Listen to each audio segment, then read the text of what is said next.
Ayun! What's up pala sa inyo mga adventure? Welcome back to my YouTube channel. Ito ng aming paglilinis dito, pagtatrabaho para sa ating munting manukan, ang Double D, Malabo Boys Game Farm. At kahapon pala mga adventure, nagladlad kami ng mga net para masukat namin kung saan naabot yung 300 meters namin na net. Pero inuna namin yung para sa ranging kasi importante yung mga sisiyo natin mga adventure. Hi vlog. Hi vlog. Kahit umuulan. Rain or sun? Masabay? Rain or sun?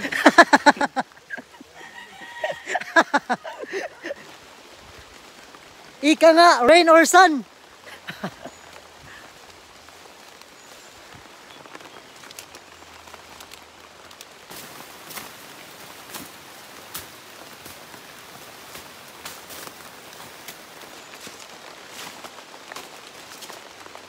Ha?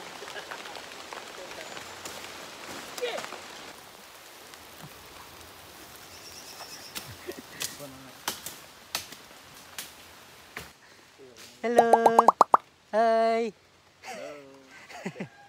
So ayun pala, ngayon kukuha kami ng mga kawayan para gawin naming brooder kasi pinauna ko yung brooder dahil may mga sisiyo tayo na pipisa ngayong February 2, so dapat mailagay natin agad sa brooder.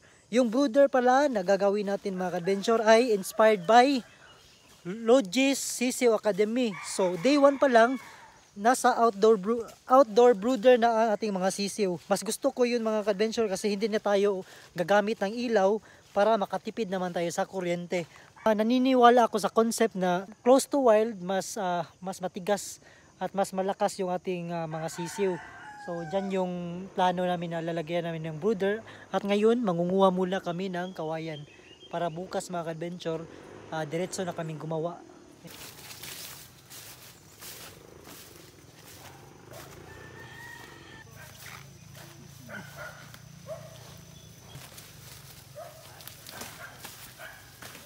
Yung kukuhanin namin ng kawayan ay nasa loob lang ng ating naupahan na lupa. So malaking tipid na mga adventure. Yan, yung kawayan pala namin na gagamitin ay yung mga giant bamboo. So matigas, mas pulido mga adventure. O ang kasama pala natin dito mga adventure ay si Pido at saka si Kling Kling, yung ating mga tropa, mga co-owners ng Double D Malabo Game Farm.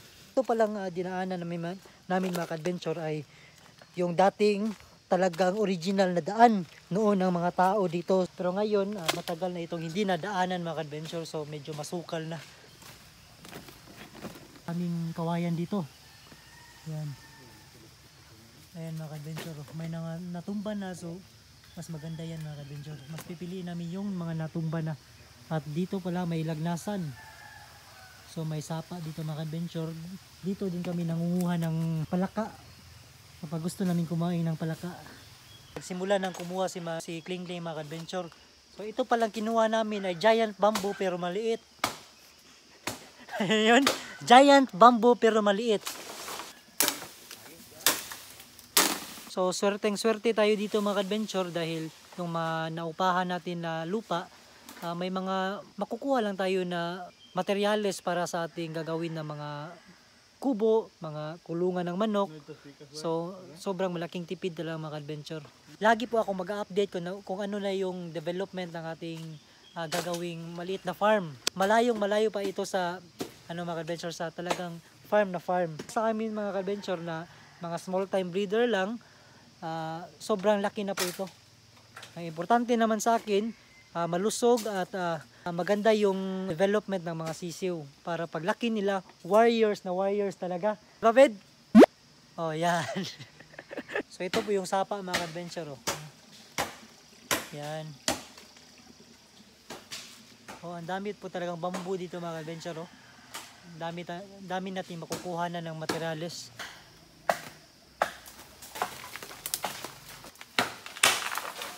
Hoy! Agay! Sabihan ko si Pido mga adventure na malayo na ako pero inabot pa rin pala. Parang dinukol tayo. Happy mga adventure, si the original Tarzan. alias Buboy Montano. So sa naupahan pala natin na lupa mga adventure, may sapa tapos sa kabila kay Buboy na mga adventure. So medyo safe naman to yung mga manok natin mga adventure kasi may bahay dyan sa kabila. Ayan. Napakabigat. Oh. Ting-ting po mga adventure, nandun pa oh. Ito pala yung site ng ating brooder mga adventure. So day old, nasa brooder na sila, outdoor brooder. Walang ilaw para natural yung behavior ng mga adventure. After 7 days, doon lang tayo magbabakuna. So subaybayan nyo lang ito mga adventure. Pag maganda naman yung weather, lagi mainit naman. So as early as 3 days, 5 days mga adventure, pagagalain na natin yung mga sisiw or lagay na natin sa 7 days para tapos na silang mabakunahan para medyo may panglaban na sila mga adventure sa sakit. So yan po yung gagawa natin ng brooder. Ayun mga adventure, tapos na kaming kumuha ng kawayan mga adventure. Ayan. At bukas na namin gagawin yung brooder natin. So see you na lang bukas mga adventure. Pero natatawa talaga ako sa mga termino na ginamit natin kanina mga adventure. Giant na maliit, tapos outdoor na nasa loob. Talagang iba talaga dito sa Double D Malabo Boys Game Farm mga adventure. So bukas gagawin na natin yung outdoor brooder natin. So bukas na lang.